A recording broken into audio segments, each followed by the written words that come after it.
Okay, this video is for anyone who owns a Craftsman Dlt or DLT 3000 lawn tractor or similar, and it has to do with replacing the fuel line and a potential safety problem that could occur that I discovered when I had to replace mine. And I'm going to zoom in here and try and show the area that I'm talking about. There you can see the gas line that goes from the carburetor and eventually to the gas tank that's routed along the left side wall. Inside I've got the battery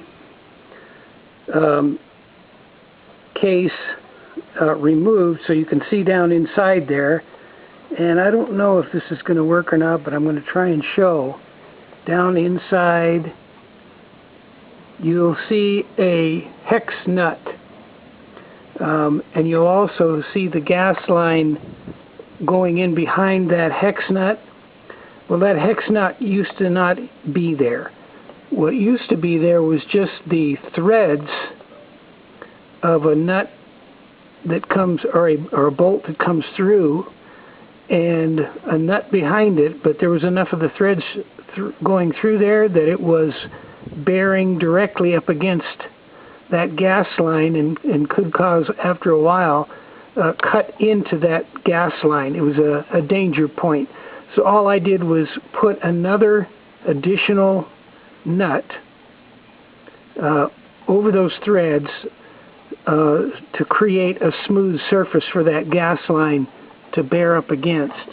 I don't know if there's enough lighting for you to see it or not, but I'll just go around and see if you can see the gas line going in behind that nut.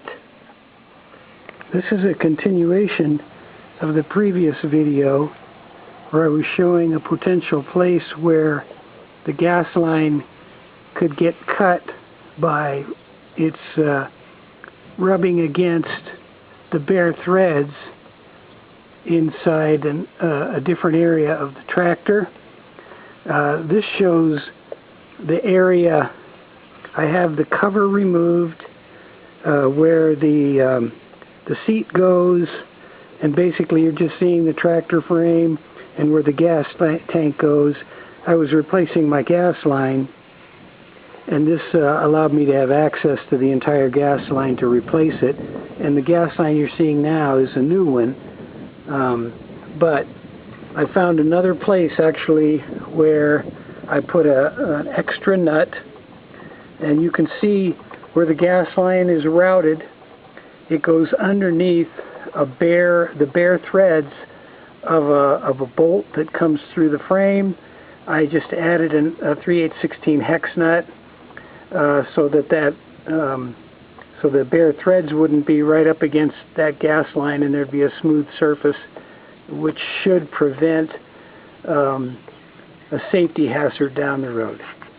Thank you.